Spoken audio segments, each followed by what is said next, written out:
Giant Cowboy caught a black girl stealing his meal, but her story broke his heart as the mountain of a man turned from the diner counter, catching the trembling child mid-grab with bread clutched in her desperate fingers. The townsfolk of Dusty Hollow saw only a washed-up killer whose gun hand had grown soft, whispering he'd die forgotten and alone like all retired gunslingers. But when 12-year-old Mercy looked up with hollow cheeks and fearless eyes, everything changed. Her mother had vanished weeks ago after mysterious men promised work, joining dozens of missing families from the poor quarter.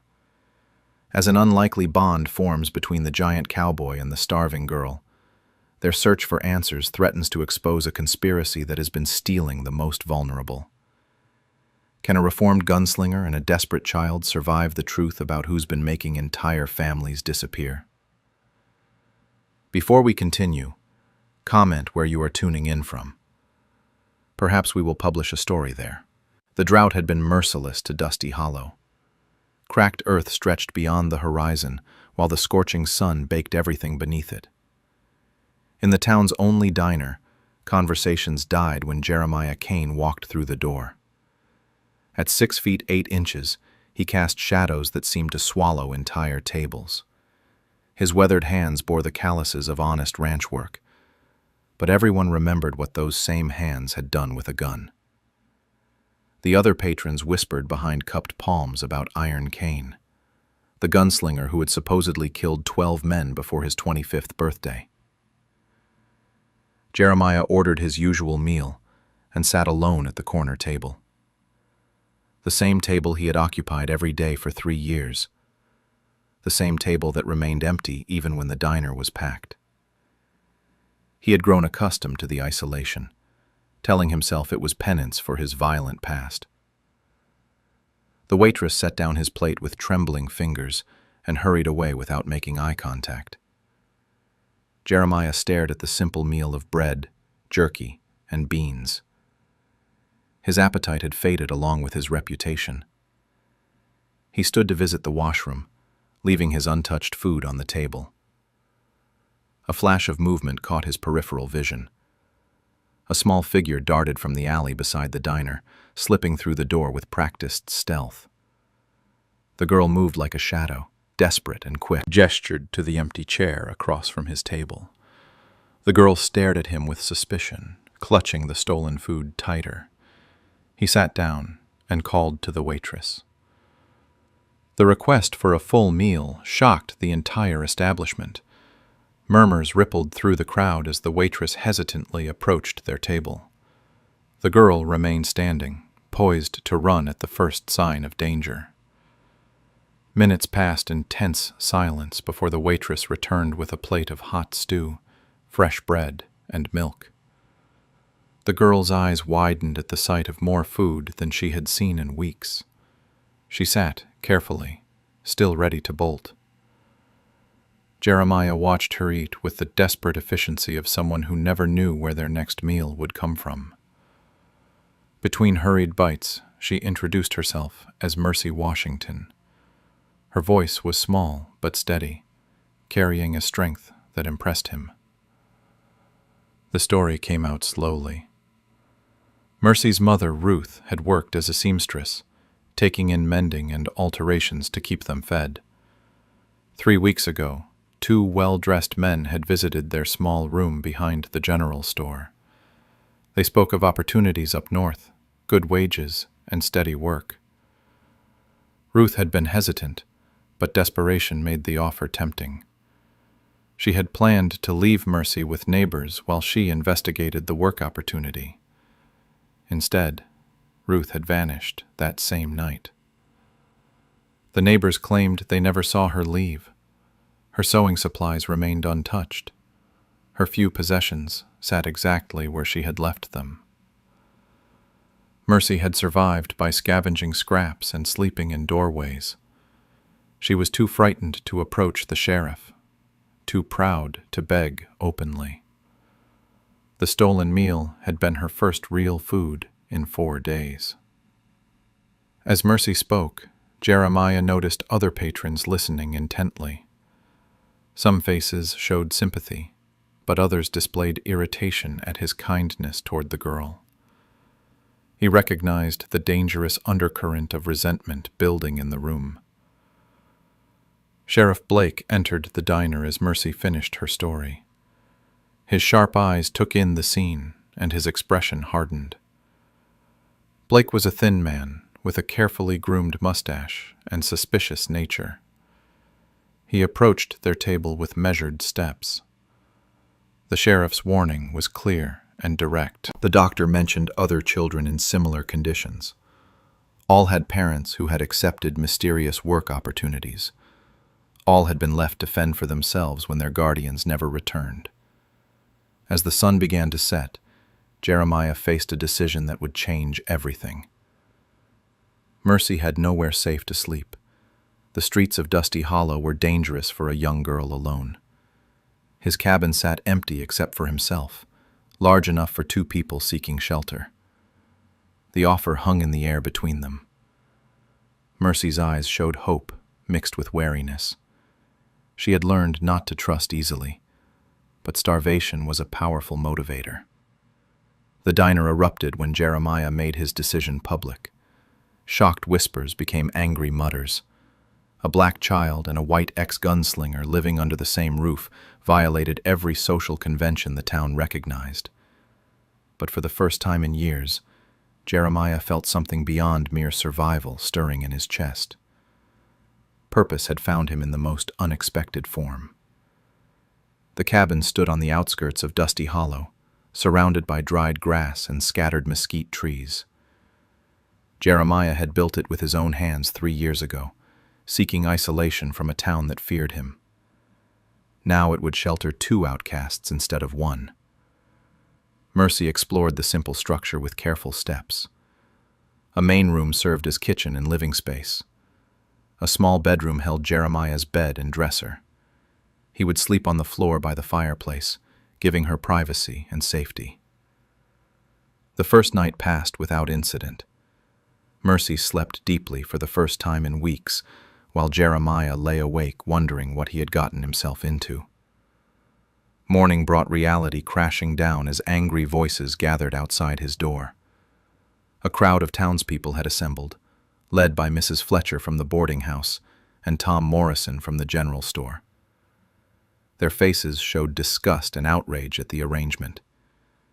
Decent folk did not approve of such improper living situations. Jeremiah stepped onto his porch, his massive frame casting shadows over the assembled group. He said nothing, but his presence spoke volumes. The crowd eventually dispersed, muttering threats and promises to involve the sheriff. Over the following days, anonymous notes appeared under his door. Crude warnings about sending the girl away before consequences arise. Documentation with growing respect. The girl had connected patterns that even the sheriff had missed or ignored. Her analytical mind impressed him more each day. They began visiting the poor quarter together, gathering testimonies from remaining families. The stories were remarkably consistent. Well-dressed strangers would appear with offers of steady work up north. Desperate families would accept, planning to send for their children once established. Then silence. Mrs. Torres described the men in detail. One was tall with a silver pocket watch. The other was shorter with distinctive gold teeth. Both spoke with educated accents and carried official-looking papers. They always arrived after dark and demanded immediate decisions. Young Billy Harper provided the breakthrough they needed. The 12-year-old son of the bank president had been eavesdropping on his father's private meetings. He overheard discussions about shipping quotas and workforce solutions that made his stomach turn. Billy met them behind the schoolhouse after sunset, his face pale with fear and excitement. The conversations he had witnessed involved his father, Sheriff Blake, and a man named Harrison Vale, who owned railroad contracts throughout the territory. The boy had heard references to transport manifests and cargo shipments to unlisted destinations. Numbers were discussed that seemed to correspond with missing persons. Money changed hands in amounts that dwarfed normal business transactions. Madame Delilah confirmed their suspicions when they visited her saloon. The establishment served travelers from across the territory, making her privy to information that others missed. She spoke in whispers about rumors of remote work camps where people entered but never left. Her network of contacts included merchants, gamblers, and drifters who traveled the railroad lines. Several had mentioned seeing groups of workers in conditions that resembled captivity more than employment. Armed guards, barbed wire fences, families separated into different camps. Dr. Williams added medical evidence to their growing case. He had treated several injured workers who appeared briefly in town before vanishing again. Their injuries suggested dangerous working conditions and inadequate safety measures. When he tried to follow up on their care, he was told they had moved on. The pattern was becoming clear. Harrison Vale was operating some kind of forced labor would have killed him. He had studied body language, vocal inflections, and nervous habits until he could predict actions before they happened. Those same survival instincts now helped him identify lies, spot surveillance, and plan strategic approaches to their investigation. His intimidating reputation also protected Mercy from direct confrontation while they gathered evidence. Mercy's intelligence had its own origin story. After her father died in a mining accident, she had taught herself to read and write to help her mother with business correspondence. Ruth's sewing work required detailed records and customer communications that exceeded her limited education. The girl had spent hours studying every scrap of printed material she could find. Newspapers, advertisements, legal documents, and letters became her textbooks. Her systematic approach to learning had created the analytical mind that was now exposing Vale's conspiracy. Mrs. Harper surprised everyone by joining their investigation. Billy's mother had discovered her husband's involvement and was horrified by the implications. She possessed photography equipment and connections that could document evidence in ways that would convince territorial authorities. The unlikely team was taking shape. Each member brought unique skills and knowledge to their mission. They were no longer just investigating disappearances. They were preparing to expose a criminal operation that threatened every vulnerable family in the territory. Their plan would require courage, precision, and perfect timing. The stakes had never been higher. The recruitment meeting was scheduled for midnight at the abandoned warehouse on the edge of town. Billy had overheard his father confirming the details with Sheriff Blake. This would be their only chance to infiltrate Vale's operation and gather the evidence they needed. Mrs. Harper had spent days preparing her photography equipment. The new portable camera could capture images in low-light conditions, though each shot required careful positioning and timing. She had practiced loading the plates until she could work in complete darkness. Dr. Williams assembled a medical kit containing supplies for treating injuries and documenting abuse. His years of frontier medicine had taught him to work quickly and efficiently under dangerous conditions. He would focus on gathering physical evidence of systematic neglect and overwork. Madame Delilah used her network to position trusted contacts along the route to Vale's compound. These allies would serve. Mercy insisted on participating despite the obvious dangers. Her mother was somewhere in Vale's operation, possibly dying from overwork and poor conditions. She had created detailed maps of the area based on information from their various sources. The team met at the warehouse 30 minutes before the scheduled recruitment session. Other desperate men were already gathering in the shadows, drawn by whispered promises of steady wages and reliable work. Their faces showed the hollow desperation of families facing starvation. Vale's representatives arrived precisely at midnight. The tall man with the silver pocket watch commanded attention, while his partner with gold teeth scrutinized potential recruits. They carried official-looking documents and spoke with practiced authority about opportunities in railroad construction. Jeremiah joined the group of hopeful workers, his size and demeanor making him stand out even among hardened frontier men. The recruiters noticed him immediately. recognizing his potential value as someone who could handle difficult situations and intimidate troublemakers. The presentation was polished and convincing. Vale's men described comfortable living conditions, fair wages, and the chance to help build the territory's future through important railroad projects. They showed maps of construction sites and testimonials from satisfied workers. Questions were discouraged but not forbidden. The recruiters had answers for every concern, explanations for every doubt. Workers would receive transportation, housing, and meals in addition to their wages. Families would be reunited once housing arrangements were finalized at the work sites. Mrs. Harper documented everything from her concealed position behind stacked crates. The portable camera captured images of the recruiters, their documents, and the assembled workers. Each photograph would serve as evidence of the systematic deception being practiced. 23 men agreed to immediate departure. Transportation was waiting outside the warehouse in the form of covered wagons that would take them to a railroad depot. The recruiters explained that work began immediately to take advantage of favorable weather conditions. Jeremiah climbed into the lead wagon with 5 other recruits. His companions were family men facing impossible circumstances. They spoke quietly about children who needed food and wives who needed medicine. Vale's promises offered hope to people who had none left. The journey lasted 3 hours over increasingly rough terrain. Investigation. The girls' analytical skills proved invaluable for tracking the wagons. The compound appeared suddenly after cresting a rocky hill. Rows of crude barracks stretched across a valley floor, surrounded by high fences topped with barbed wire. Guard towers positioned at strategic intervals provided observation points for armed men who watched over the facility. Hundreds of people moved through the compound under the supervision of overseers carrying clubs and pistols. Even in darkness, the conditions were clearly harsh and overcrowded. This was no railroad construction camp. This was a prison, designed to extract labor through intimidation and force. Sheriff Blake emerged from the main building as the wagons arrived. His presence confirmed their worst suspicions about official corruption and conspiracy. The lawman who should have been investigating disappearances was actively participating in the criminal operation. Recognition flashed in Blake's eyes when he spotted Jeremiah among the new arrivals.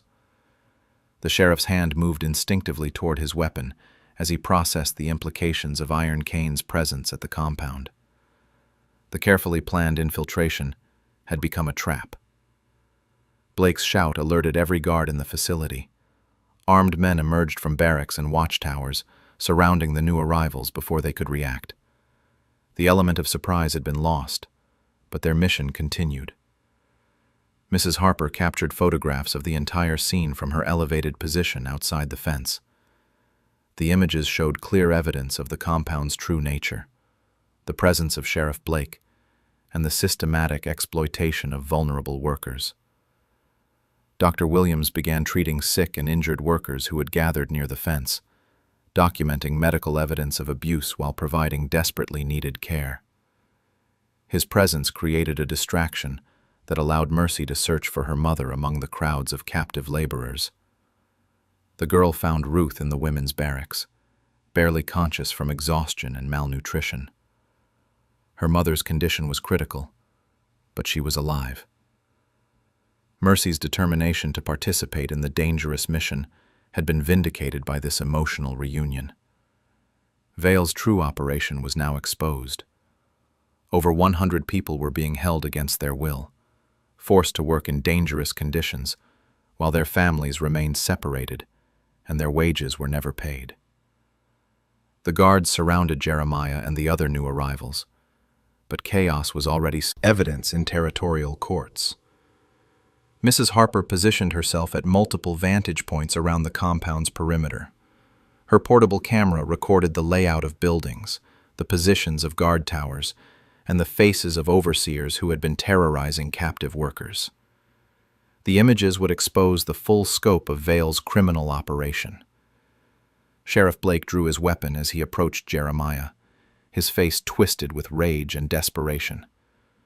The corrupt lawman knew that his carefully constructed lies were crumbling. Too many witnesses had seen too much truth for the conspiracy to survive. Jeremiah raised his hands slowly, showing no immediate threat to the armed sheriff. But his eyes never left Blake's face, reading every micro-expression and nervous gesture. Years of survival had taught him to recognize when desperate men were about to make fatal mistakes. The confrontation drew attention away from other areas of the compound. Mercy used the distraction to reach the women's barracks, where she found her mother collapsed on a pile of filthy straw. Ruth Washington was barely conscious, her body ravaged by months of forced labor and deliberate starvation. Harrison Vale emerged from his office building, surveying the scene with cold calculation. The well-dressed businessman had built his fortune on the suffering of others, treating human lives as disposable resources in his pursuit of profit. His railroad contracts were fraudulent, his government connections were bought, and his operation depended entirely on secrecy.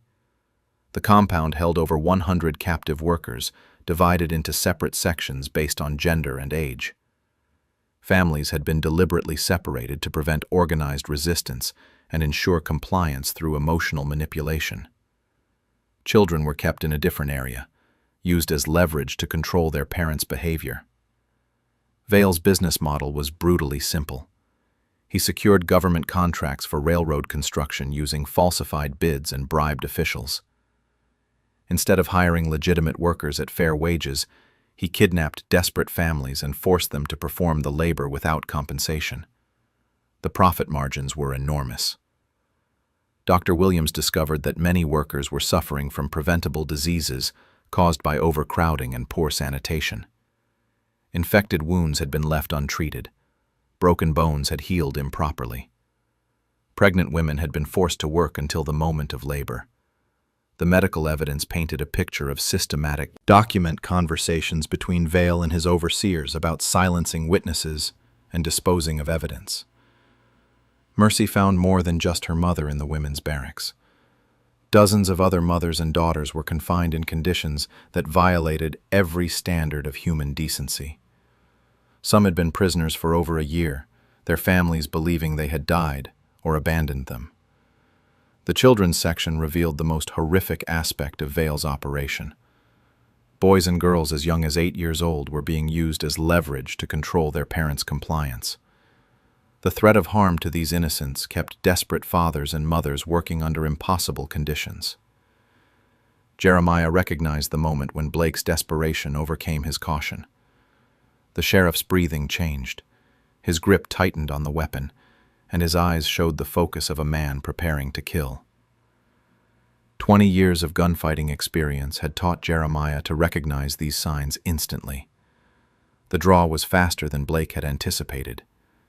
Jeremiah's hand moved with the fluid precision of countless practice sessions, disarming the corrupt sheriff before he could fire a shot.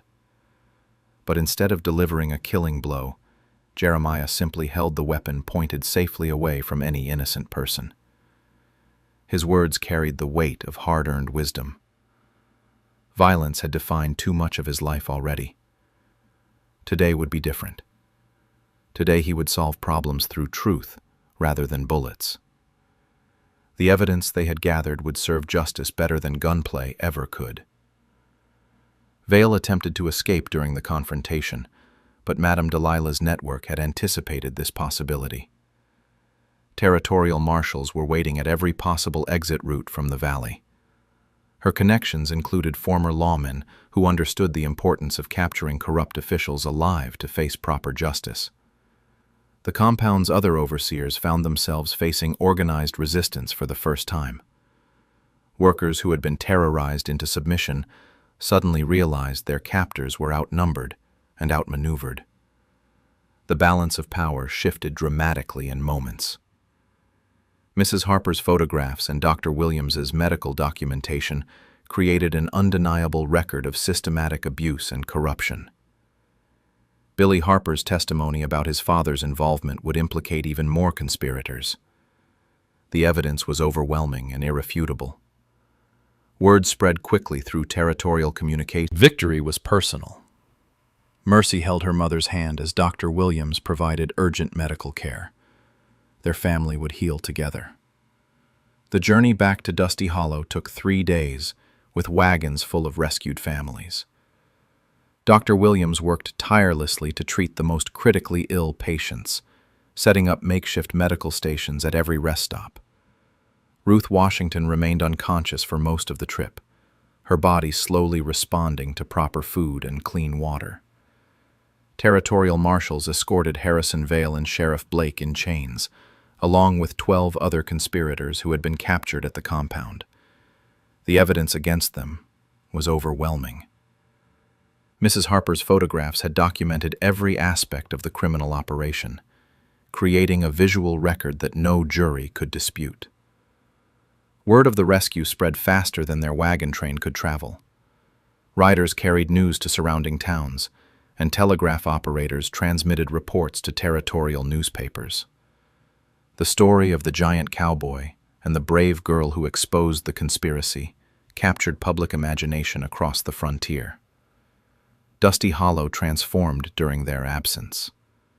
The same townspeople who had criticized Jeremiah for sheltering Mercy now prepared to welcome the rescued families. Mrs. Fletcher organized donations of clothing and household supplies. Tom Morrison opened his general store's warehouse to provide temporary housing. The boarding house that had once refused service to certain families now competed to offer the best accommodations. Madame Delilah converted her saloon's upper floors into family lodging, declaring that children were more important than gambling revenue. The entire community mobilized to support the survivors. Dr. Williams established a proper medical clinic in the abandoned warehouse where Vale's recruiters had operated. The irony was intentional and satisfying. The building that had been used to deceive families would now serve their healing. Donations of medical supplies arrived from towns across the territory. Ruth Washington's recovery progressed slowly, but steadily. Her daughter rarely left her bedside during those first critical weeks. Mercy read aloud from newspapers that carried stories about their adventure, bringing smiles to her mother's face as she learned how their investigation had sparked territorial reforms. Jeremiah expanded his cabin to accommodate his new family. The building project became a community effort, as grateful his own reckoning when his involvement became public knowledge. The banker's reputation was destroyed, but his wife and son were welcomed into the community that now celebrated truth over social status. Billy Harper became a regular visitor at Jeremiah's expanding household. The rescued families chose different paths for rebuilding their lives. Some returned to their original homes in distant towns. Others decided to remain in Dusty Hollow, which had proven itself capable of radical change. The community grew stronger and more diverse with each family that chose to stay. Jeremiah discovered talents he never knew he possessed. Teaching children came naturally to him, perhaps because he understood what it meant to survive against impossible odds. His combination of practical skills and hard-earned wisdom created an educational approach that prepared students for frontier realities. Mercy proved to be an exceptional co-teacher, using her analytical abilities to help other children develop critical thinking skills. Her experience with systematic research became the foundation for lessons about observation, documentation, and logical reasoning. She taught students to question everything and verify claims with evidence. The informal school that began in Jeremiah's cabin attracted students from throughout the region. Parents traveled considerable distances to enroll their children in an educational program that emphasized both practical skills and moral reasoning. The reputation of the unconventional teachers spread rapidly. Ruth Washington's skills as a seamstress evolved into teaching traditional crafts to older students. Her gentle manner and patient instruction created a perfect complement to Jeremiah's more direct approach and Mercy's intellectual challenges. The three adults formed an effective educational team. The territorial government implemented new oversight procedures for labor recruitment based directly on their investigation. Vale's fraudulent contracts had cost taxpayers enormous sums while delaying legitimate railroad construction projects. The reforms would prevent similar conspiracies from developing in other regions. Annual inspections of remote work sites became mandatory. Independent investigators were appointed to verify working conditions and wage payments. Families could no longer simply disappear without triggering official searches. The systematic changes addressed root causes rather than just symptoms. Dusty Hollow's transformation continued throughout the following months. The town that had once been opportunities and cultural events to their increasingly prosperous town. Information became their most valuable commodity. Dr. Williams expanded his medical practice to include training local residents in basic healthcare skills. The frontier demanded self-sufficiency, and he believed every community member should understand wound treatment, disease prevention, and emergency procedures. His clinic became an educational center as well as a treatment facility. The anniversary of Vale's arrest approached with plans for a major celebration. Rescued families would return to share their recovery stories with the community that had saved them. Government officials would attend to recognize the citizens whose courage had exposed widespread corruption. Jeremiah reflected on the changes that one desperate girl had brought to his life. His violent past no longer defined him. His future looked brighter than anything he had dared imagine during those lonely years of isolation. The family he had chosen was thriving, and the community had embraced their unconventional household structure. 1 year later, the morning sun cast golden light across the expanded garden behind Jeremiah's cabin. Rows of vegetables stretched toward the horizon, tended by dozens of small hands under the watchful guidance of 3 teachers who had become Dusty Hollow's most celebrated residents. Ruth Washington sat on the porch, her health fully restored, stitching quilts that would warm families through the coming winter. Her sewing circle had grown to include women from every rescued family, creating bonds that transcended the trauma they had shared. The needlework sessions had become informal counseling meetings where healing happened through shared stories and patient companionship. Mercy moved through the garden with confident strides, directing younger children in harvesting techniques while explaining the science behind plant growth. Her analytical mind had found perfect expression in agricultural education, teaching students to observe patterns in nature and apply logical thinking to practical problems. Jeremiah worked alongside Billy Harper to repair the chicken coop that housed their expanding flock. The banker's son had become a permanent fixture in their household, his father's disgrace having been balanced by his own courage and moral clarity. The boy had found the family structure he needed in their unconventional home. The cabin had grown into a compound of connected buildings that served multiple purposes. Classroom to the rescue of over 500 additional victims. Their courage had created a wave of justice that continued expanding. The morning routine included breakfast for 47 people who called the compound home. Rescued children whose parents had died in captivity lived alongside students whose families had sent them from distant towns. The dining hall buzzed with conversations in multiple languages as frontier diversity found expression in their unique community. Mrs. Harper appeared with her latest batch of photographs documenting the community's progress. Her documentation work had evolved from exposing criminal conspiracies to celebrating positive transformation. Newspapers throughout the territory published her images of successful integration and educational innovation. Madame Delilah's carriage brought supplies and correspondence from the outside world. Her establishment had become the unofficial communication hub for the entire region, facilitating business relationships and social connections that strengthened their economic foundation. Her network continued providing security through information sharing. The territorial governor's letter announced his intention to attend their first annual Freedom Day celebration. The official recognition represented complete vindication of their methods and validation of their community structure.